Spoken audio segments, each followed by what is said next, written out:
Hey, what's up everyone, DREAGEN back in, here to tell you that you should be watching Godzilla vs. Hedorah.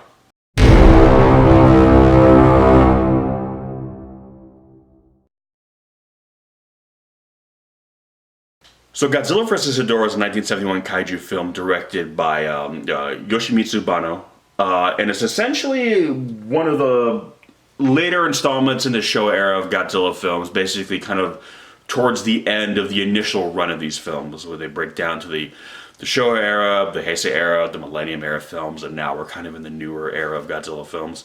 But this is kind of getting towards the end before the first run of the series, wrapped up in 1975 with Terror of Mechagodzilla. And this is actually one of the second Godzilla film I ever saw. It was right after The Return of Godzilla, which in the United States that film was called Godzilla 1985. Because it came out a year later, and there was an American cut, yada yada yada. But this was probably the second Godzilla film I saw, so I got to see a very dark, very kind of malevolent mood piece Godzilla film with the '84 film, and then I got to see this movie, which is about as one of the most out there Godzilla films, and certainly one that has been talked about in years, just because it's such a wild and weird and psychedelic Godzilla film. This film came out during the height of the psychedelic era. So it basically kind of feels like an acid trip. So if you ever wanted to do drugs, but didn't want to do drugs, or maybe curious to know what it feels like to be on drugs, there you go. So I'm told. I never tripped balls, but everyone who has told me, like, well, you've seen Godzilla vs. Hedorah, right? Yeah, you kind of know what it's like. So there you go.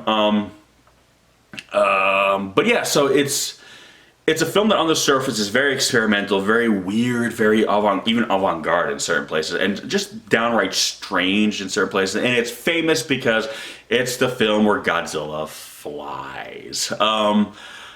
So as a kid, I knew I was down with Godzilla in every facet. I had the very dark and serious one, and then I had the one where he's just shooting across the sky. So I was like, man, if I can accept both, I am down for Godzilla no matter what. So that's when I knew I was a hardcore fan. It was right off the bat, like, yep, I'll take all of it. Thank you very much. But the story basically follows, okay, there is this life form that came from another world that basically mixed with kind of the pollution of our world and became this self-evolving organism known as Hedorah. And it is essentially doing what Godzilla films at their core have always done best. And this film is an allegory. It is a metaphor for a problem. And Godzilla is essentially not really the metaphor in this film. This film, Hedorah, is essentially kind of our polluting of the planet. This is around the time where kind of being ecologically conscious was starting to become a thing. When, people were starting to realize that we can't just keep doing whatever we want with the planet, trashing it, dirtying it up, and expect there to be no consequences. And now we're kind of, in 2019, we're seeing a lot of this come to a head now with climate change, carbon emissions, all this stuff that we now understand has become an issue for our planet. This is kind of the time period when this kind of understanding was starting to happen. It was in its infancy, but when people were starting to kind of look around and go, you know what, maybe there are consequences to our actions, and maybe we can't just get away, like the planet is not just here for us to do whatever we want to do with it, and everything will always be fine. There might be actually a fallout to this that might blow back on us. So the idea of polluting our planet, was becoming an issue, becoming a topic, a political topic. And it was an issue that was being really pushed by the younger generation. This is when you're starting to see a generation shift, where people, the old guard, which was just like, we do whatever the hell we want, industry, business, everything exists for us to exploit, to use our own benefit. And this younger generation was kind of looking around saying, well, no, I mean, we have to share this planet, we are a part of this world, we have to be responsible and take good care of it. Otherwise, it might not take good care of us. Enter Hedorah, this being that kind of comes to life or manifests itself through all our pollution. In the United States, it was called Godzilla versus the Smog Monster, to kind of be more poignant about it, where again, wherever Hedorah went, he spread pollution and decay. He was basically just the antithesis to a clean world. He was a creature that would feed on smokestacks, and he would fly over things, and he would just see everything kind of rot and melt away. It was just this horrific, just pollution monster that just brought decay wherever it went. So again, it was a very overt, environmental message saying, if we continue to pollute the planet, we're going to make the planet essentially inhospitable to us. And that's basically what Hedorah was. It was a life form that could exist because there was enough pollution for it to survive. It lived off and was made up of that which can kill us. So essentially, a world where Hedorah can thrive is a world where humanity cannot. And it kind of goes back into the nuclear allegory for Godzilla, whereas this power that Godzilla is run off, his feed off of, is mutated by, is a power that destroys us. Nuclear energy is the death of mankind, humanity, and yet it gives life to this colossal monstrosity, this titan, this kaiju. So a world where Godzilla can reign supreme is not a world that is beneficial to us. A world where Hedorah can, live happily is a world that is poisonous to us. So it very much is a story about kind of a changing of time, a self-awareness that we can no longer just take advantage of the natural world around it and do whatever we want to it, and not expect there to be any kind of repercussion to it.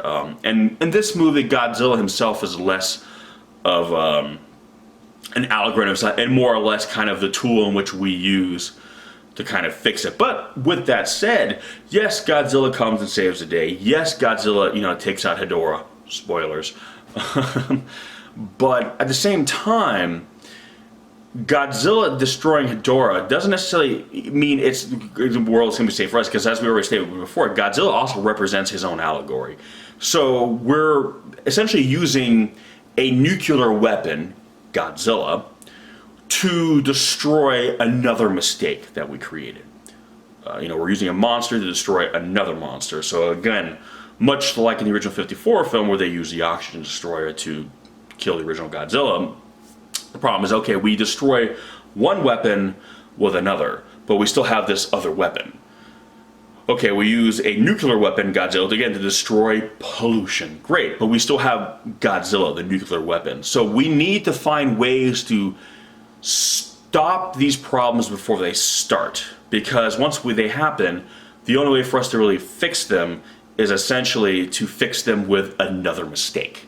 So we need to start taking preventative measures. We need to kind of curb our behavior. We need to start moving in new directions. We need to look for new ways of going about, how we conduct ourselves in this world as a species. Because there will always then be another Hedorah. There will always be another Godzilla. There will always be another monster that arises from our mistakes. And eventually, it'll be one that will destroy us. And there will not be another one to save us. Eventually, whether it's Godzilla or something else, we're gonna die. So we need to kind of get our shit together now. And you see this push for it with the younger culture. This movie really pushes, youth culture. There's this scene when they're all the teenagers look really solemn and dismay, and they're in this field, at night, and so they're like, fuck it, and they all take out their instruments, start jamming and, dancing around, and it's like, that wild, free spirit of youth, and we're gonna be liberated, we're gonna change the world, the future is ours. And you see like the older people, this really weird scene where these older folks are kind of watching them from the tall grass, just staring back. It's like the old generation just kind of watching the new generation, take center stage and dance and be free. And it was this period of time where it was like, we're young, we're the future, we need to take charge. This is our world now, it's our time now. We need to basically fight back and push back against the mistakes that our parents made, that our grandparents made, that our great-grandparents made. So it was very much just this kind of, forceful changing of the guard, so to speak, where the youth were kind of taking the mantle from an older generation and they didn't necessarily want to hand it off.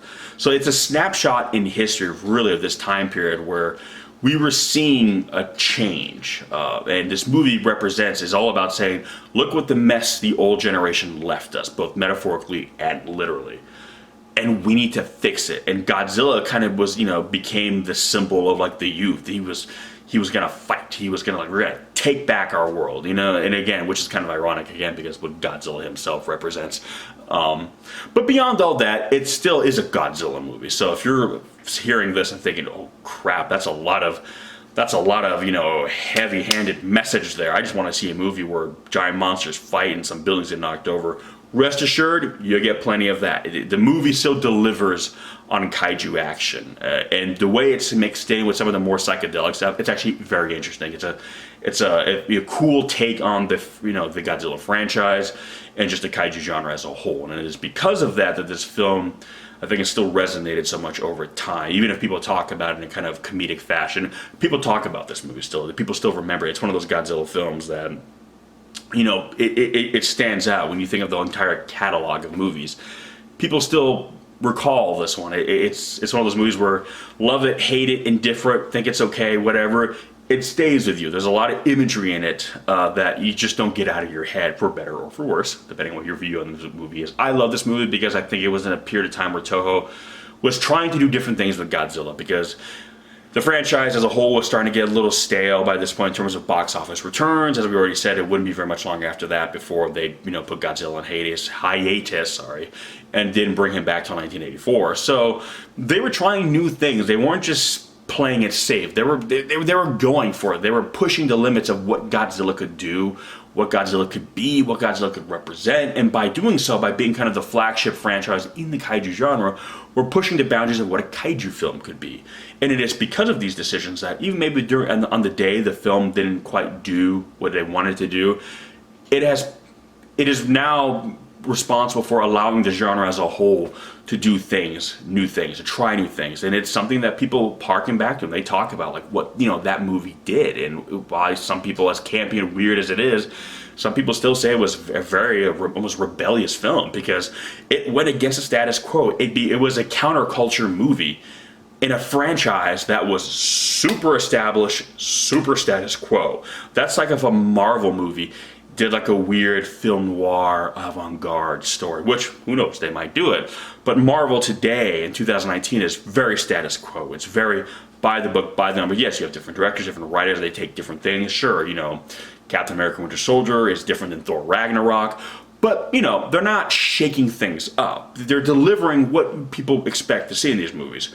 Now imagine a dark, gritty film noir, Marvel film, which admittedly, to me, sounds pretty cool, and I'm sure to a lot of you it does, but it still would be something very different right now. It would still be something that shakes things up, and realistically, it would not be something that Disney would necessarily need to do, but it would be interesting if they try that. So the fact that, there was a Godzilla movie that did something different, that it was tonally different, that, visually was different, that tried something new. It made a different kind of movie, not just a new kind of monster or, a new actor, but made a different kind of kaiju film. Still a kaiju film, still a Godzilla movie, to be sure, but a different way of making a Godzilla movie. And I thought that was really, really cool. And I think that, as a kid, one of the reasons why that one stood out to me, even though it was, aside from being the second Godzilla movie I saw, was because it was so different from then all the other ones I would watch. Then my dad would write me, Hedorah, Terror from the Deep, or Godzilla vs. Gigan. And I would watch these movies, but, Hedorah always stuck out to me a little bit more than those movies because it was different. It was something, new, or not new, but it wasn't like the others, So for that reason, I found that it really resonated with me. And when you're a kid, you love seeing Godzilla fly. Yeah, in retrospect, it's kind of silly, ridiculous, sure. But, damn, who would have thought you could see that? So, yeah, for that reason, I'm recommending Godzilla vs. Hedorah, or as some of you may know the film, Godzilla vs. the Smog Monster. Again, it was a film that really was a snapshot in history. It encapsulated the time, both kind of counterculture, youth culture, this growing awareness of environmentalism. It had a lot in there that I feel that doesn't get talked about as much because of some of the more, ridiculous aspects of it.